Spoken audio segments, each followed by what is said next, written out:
योऽन्तः प्रविश्य मम वाचमिमां प्रसुप्तां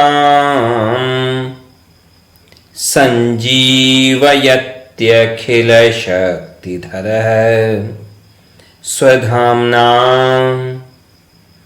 अन्यांश्च हस्तचरण श्रवणत्वगादीन् प्राणान्नमो भगवते पुरुषाय तुभ्यम्।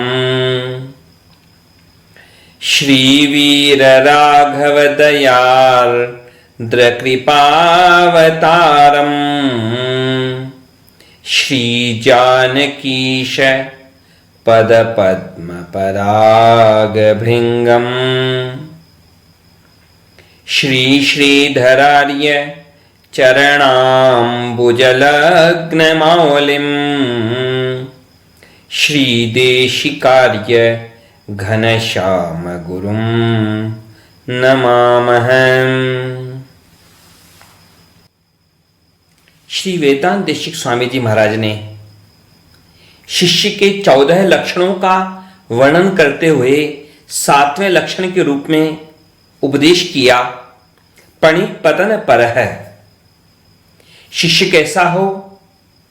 प्रणाम करने में तत्पर हो हमेशा अपने गुरुजनों के सामने।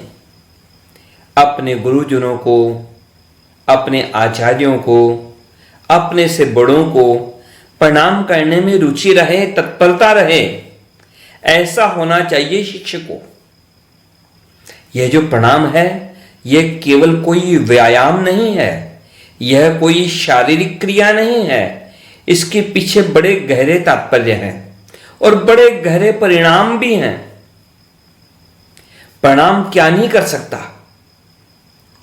प्रणाम के द्वारा तो अकाल मृत्यु भी टल जाती है। अकाल मृत्यु टल जाए, पुनः जीवन जीने का अवसर मिल जाए, कितनी बड़ी बात। मनुस्मृति में एक बड़ा सुंदर श्लोक आता है। श्लोक के बारे में सुना होगा। बड़ा सुंदर श्लोक है।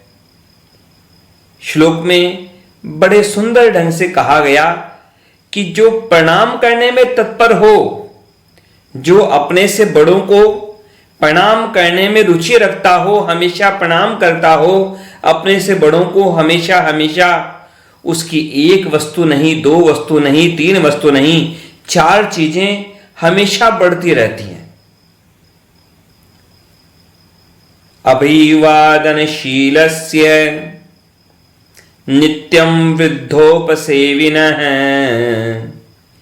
चत्वारि तस्य वर्धन्ते आयुर्विद्या यशोबलम्। केवल ऐसा मतलब नहीं है यहां पर अभिवादनशीलस्य, मतलब जो हाथ जोड़ता हो, हमेशा अभिवादन करता रहता हो। वैसे तो देखिए, आप कहीं जाएं तो कहीं दुकान हो, होटल हो, वहां आपका वेलकम होता होगा, वहां भी वेलकम होता होगा। लेकिन उस वेलकम में और एक हार्दिकता से स्वागत होना, उसमें बड़ा अंतर है।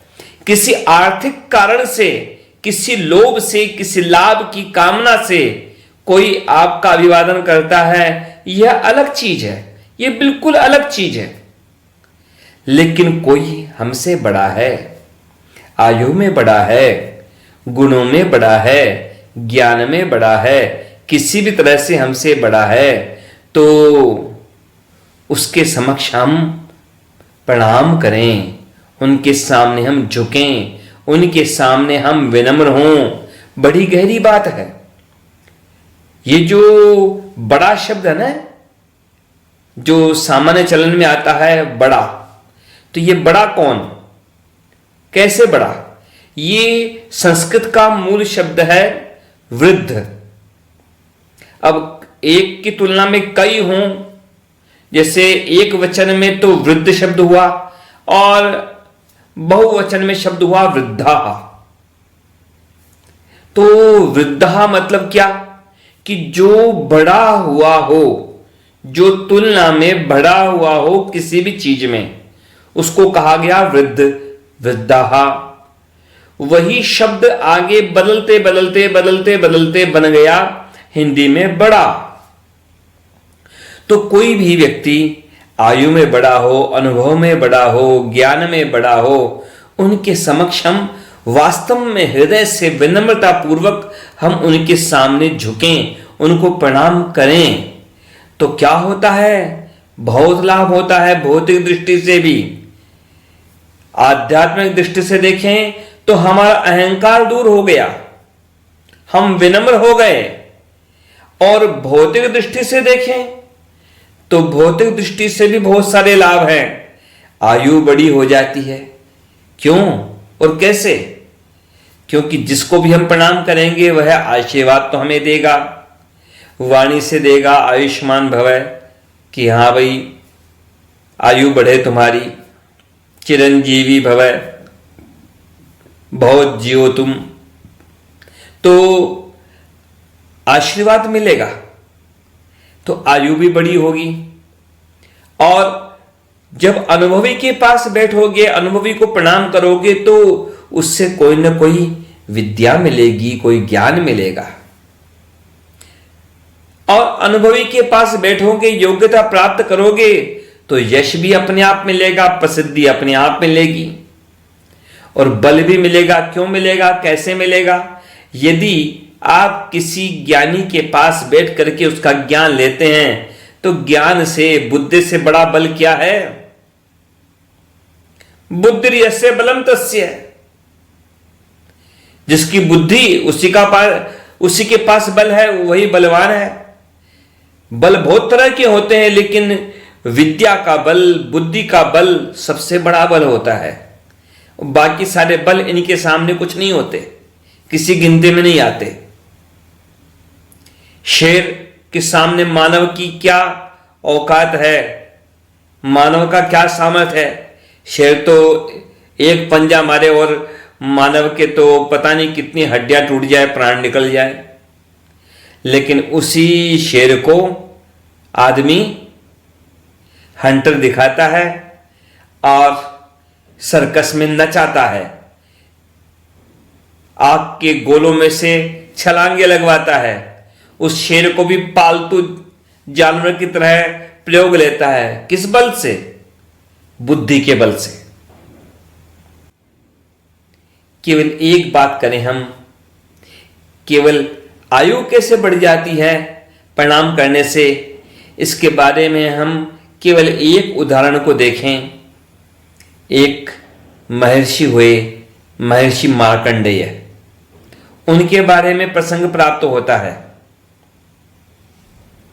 तो एक ऋषि थे मृकंडू, मृकंडू नाम के ऋषि थे। उन्होंने पुत्र प्राप्ति की कामना से शिव जी की आराधना की। शिव जी प्रकट हुए और कह दिया कि मांग लो वरदान। अब वरदान के लिए कहा तो वो ऋषि मृकंडू ने कहा कि मुझे पुत्र चाहिए। अब ये जो कहा तो शिव जी ने एक शर्त लगा दी कि भाई 2 तरह के पुत्र हैं, उनमें से तुम जो चाहो उनमें से वैसे गुणों वाला पुत्र तुम्हें मिल जाएगा। या तो एक पुत्र ऐसा होगा कि जिसकी आयु तो बहुत होगी लेकिन नालायक होगा, और एक होगा ऐसा कि जो बहुत अच्छा होगा, सद्गुण संपन्न होगा, लेकिन आयु उसकी बहुत थोड़ी होगी, आयु केवल 5 वर्ष की होगी। अब बताओ तुम्हें कैसा पुत्र चाहिए? अब वास्तव में तो सवाल तो बड़ा था, क्योंकि सब माता पिता चाहते हैं कि उनकी संतान बहुत आयु वाली हो। लेकिन जरा गहराई से सोचिए, संतान कैसे काम की? कई बार प्रसंग आते हैं, कई बार बात आती है, कई बार लोग चाहते हैं कि उनके संतान हो, कई लोग ऐसे होते हैं जिनके संतान होती ही नहीं है, कई लोग ऐसे होते हैं। इस बारे में एक संत की बात पढ़ी थी कहीं, तो एक संत ने एक बड़ी गहरी बात कही। संत ने क्या कहा कि यदि संतान नहीं है तो एक दुख, संतान नहीं है तो एक दुख, और संतान होकर के सामने मर जाए, माता पिता जीवित हों और संतान पहले ही मर जाए तो कितने दुख, तो फिर 100 दुख।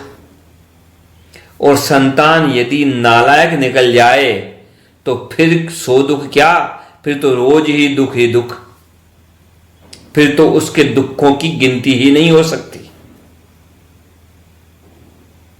ये जो कई तरह के सुखों की गणना होती है उसमें यह भी एक बड़ा सुख कहा गया कि संतान कहना मानने वाली हो, आज्ञाकारी हो। अब यहां पर मृकंडु ऋषि ने तो कह दिया शिव जी से कि आप तो मुझे भले ही कम आयु वाला पुत्र हो लेकिन संस्कारी पुत्र हो, भक्त हो, आपका ऐसा पुत्र प्राप्त हो। शिव जी ने तथास्तु कह के वरदान दिया, अंतर्ध्यान हो गए। अब इधर उनके पुत्र की उन्हें प्राप्ति हुई और जब पिता का नाम था मृकंडु तो पुत्र का नाम हुआ मार्कंडेय। पुत्र का नाम हुआ मार्कंडेय। अब मार्कंडेय जो थे ऋषि बालक, जल्दी ही उनका यज्ञोपवीत संस्कार भी कर दिया गया। अब इधर मृकंडु के मन में तो चिंता है कि यह बालक तो, इसकी आयु तो बस किनारे किनारे आ रही है, क्या करना चाहिए। इधर एक ज्योतिष से पूछा कि क्या करें कि इसकी आयु बढ़े। ज्योतिष को दिखाया, बताया, पूछा कि आयु तो इसकी बहुत कम है, उपाय है तो बताइए। ज्योतिष ने कह दिया, बल्कि ज्योतिष की बजाय भी जरूर कोई संत रहा होगा, तो संत ने उपाय बता दिया कि ऐसा करो, सबसे यह सबको यह प्रणाम करे, इसकी आदत डालो इसके व्यवहार में। तो आदत तो पहले से थी और ज्यादा ध्यान रख करके निर्देश देने लगे मृकंडु। और मार्कंडेय मुनि जो छोटे से बालक हैं, अब तो दौड़ दौड़ करके जो भी कोई आता घर में उसको दौड़ के प्रणाम करते। कोई ऋषि मुनि आए, कोई बड़े आए, सब बड़ों को दौड़ दौड़ करके प्रणाम करे। अब जिस भी प्रणाम किया जाता तो क्या होता, आशीर्वाद दिया जाता। कोई प्रणाम करेगा तो प्रसन्न होकर के आशीर्वाद तो दिया जाता, सब आशीर्वाद देते, आयुष्मान भव, चिरंजीवी भव।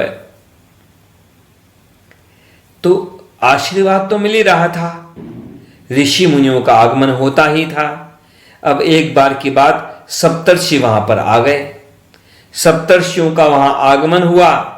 अब सप्तर्षियों का जो आगमन हुआ, मार्कंडेय मुनि का तो वही स्वभाव, छोटे से बालक दौड़े और दंडवत प्रणाम किया सबको। अब सप्तर्षियों ने आशीर्वाद दे दिया, आयुष्मान भव, चिरंजीवी भव, आशीर्वाद दे दिया।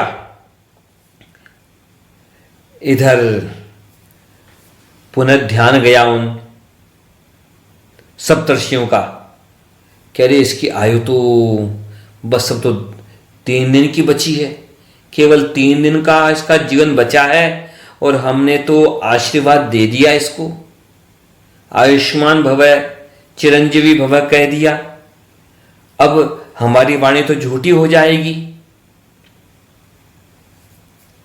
इधर मृकंडु जो थे उन्होंने तो सप्तर्षियों से कह दिया कि आपको तो मालूम ही है कितनी आयु है मेरे बालक की और आप आशीर्वाद भी दे चुके हैं, अब आप जाने क्या करना। अब सप्तर्षियों के मन में तो चिंता थी कि उनका कहा हुआ झूठा न हो। अब कोई आजकल के लोगों के जैसा व्यवहार थोड़ी था सप्तर्षियों का। आजकल के लोग मन में कुछ होता है, वाणी में कुछ होता है और कर्म कुछ तीसरा ही करते हैं। लेकिन जो सज्जन होते हैं उनके मन में, वाणी में और कर्म में कोई अंतर नहीं होता। यदि मन में, वाणी में और कर्म में अंतर हो तो समझ लो वह संत नहीं, महात्मा नहीं, सज्जन नहीं, वह दुर्जन है। यदि मन, वाणी, कर्म सब एक जैसे हैं तब समझो ये सज्जन है, संत है, महात्मा है। मनस्येकम वचस्येकम कर्मण्येकम महात्मना। अब तो सप्तर्षि लेकर के चले मार्कंडेय मुनि को, ब्रह्मा जी के पास पहुंचे। अब ब्रह्मा जी के पास पहुंचे तो ब्रह्मा जी के पास जाते ही इधर सप्तर्षियों ने प्रणाम किया ब्रह्मा जी को और उधर मार्कंडेय मुनि ने तो और आगे बढ़ के साष्टांग प्रणाम किया ब्रह्मा जी को और ब्रह्मा जी के मुख से निकल गया आशीर्वाद, आयुष्मान भव, चिरंजीवी भव। सप्तर्षि मुस्कुराए ब्रह्मा जी की तरफ देख करके। ब्रह्मा जी ने ध्यान दिया मार्कंडेय मुनि की तरफ और तत्काल पता लग गया कि इसका जीवन तो बस 2-3 दिन का बचा है। अब क्या किया जाए? अब तो शिव जी के पास लेकर के पहुंचे ब्रह्मा जी। अब यहां पर भी मार्कंडेय मुनि की तो वही बात, सप्तर्षियों ने प्रणाम किया तो वो तो उनसे भी पहले प्रणाम करने को तैयार। शिव जी ने भी आशीर्वाद दे दिया। अब बहुत लंबा प्रसंग है, लेकिन बात क्या है आगे की स्थिति। इधर जब समय हुआ तब यमराज आए मार्कंडेय ऋषि के प्राण लेने के लिए, लेकिन शिव जी रक्षा करने के लिए पहुंच गए। यमराज ने कहा कि इसमें मेरा क्या अपराध है, जैसी इसकी आयु की सीमा है, यह आयु की सीमा पूरी हुई तो मैं इसके प्राणों को ले जाता हूं। शिव जी ने यहां पर कुछ अलग कर दिया कार्य। शिव जी ने कहा देखो भाई, जब इसको जीवन मैंने दिया, जब मेरे वरदान से इसका जन्म हुआ, तो इसकी जो आयु की गिनती है वह आयु की गिनती भी मेरे हिसाब से होनी चाहिए। कि आपके हिसाब से कैसे होनी चाहिए? शिव जी ने कहा देखो ब्रह्मा जी की आयु कितनी बड़ी। अब ब्रह्मा जी की आयु में तो ऐसी स्थिति है, ब्रह्मा जी की आयु बहुत लंबी है। ब्रह्मा जी की आयु इस समय चल रही है 51 वर्ष की, और ब्रह्मा जी का जीवन जो है उसमें पता नहीं कितनी कितनी बार ये चारों युग बीत जाते हैं। ये जो सतयुग, त्रेता, द्वापर, कलयुग, ये 4 युगों का जो समूह है इसे कहते हैं चतुर्युगी। तो पता नहीं कितनी चतुर्युगियां बीत जाती हैं ब्रह्मा जी के जीवन में। इधर शिव जी की बात कैसी है? शिव जी के एक दिन में 10 ब्रह्मा जी का जीवन बीतता है। जब 10 ब्रह्मा जी का जीवन बीतता है तब शिव जी का एक दिन बीतता है। तो शिव जी ने कह दिया यमराज से कि देखो भाई, अब मेरा दिन ऐसे ही बीतता है तो मेरे दिनों के हिसाब से सप्ताह गिनो, महीने गिनो और 5 वर्ष गिनो, उतनी आयु होनी चाहिए इस मार्कंडेय मुनि की। अब इस तरह से तो शिव जी ने हमेशा के लिए तो अजर अमर नहीं बनाया, लेकिन बहुत लंबी आयु बना दी मार्कंडेय मुनि की। 7 जो चिरंजीवी होते हैं वो तो 7 चिरंजीवी हैं ही हैं, मतलब वो हमेशा के लिए नहीं है। चिरंजीवी मतलब चिरम मतलब बहुत, जीवी मतलब जो जीने वाला हो। तो इनका मतलब यह नहीं है कि ये कभी नहीं मरेंगे, यहां मतलब यह है कि इनकी आयु बहुत बहुत लंबी होगी। अश्वत्थामा बलिर्व्यासो हनुमांश्च विभीषणः कृपः परशुरामश्च सप्तैते चिरजीविनः सप्तैतान संस्मरे नित्यम मार्कंडेय मथाष्टमम जीवेद वर्ष शतम सोपी सर्व व्याधि विवर्जित है। 7 की गिनती होती है, उसमें मार्कंडे ऋषि की गिनती नहीं है, लेकिन 8 चिरंजीवी की गिनती होती है तो मार्कंडे मुनि की गिनती होती है। और कहा गया शास्त्रों में कि इन 8 का जो रोज स्मरण करे, इन 8 चिरंजीवियों का जो रोज स्मरण करे, वह 100 वर्ष की आयु प्राप्त करता है, व्याधियों से दूर रह करके, रोगों से मुक्त रह करके। तो ऐसी महिमा, प्रणाम की महिमा, प्रणाम के द्वारा जब बहुत बड़ी आयु मिल जाए तो फिर बाकी योग्यताएं भी तो अपने आप प्राप्त करने की क्षमता हो जाएगी, संभावना हो जाएगी। प्रणाम की बड़ी महिमा, गुरुजनों के सम्मुख, बड़ों के सम्मुख हमेशा विनम्र रहकर उनको प्रणाम करने में तत्पर रहें। हम कभी भी अहंकार न आए हमारे मन में। अपने गुरुजनों के सम्मुख हम हमेशा उनके सम्मुख विनम्र रहें। यह एक आवश्यक गुण है, जिस गुण के द्वारा कोई भी व्यक्ति सच्चा शिष्य बन सकता है। भगवान के श्री चरणों में प्रार्थना है कि हम सब भी सच्चे शिष्य बने, विनम्र बने, अपने गुरुजनों को प्रणाम करने में हमेशा तत्पर रहें और उनकी कृपा दृष्टि के पात्र बने। जय श्रीमन।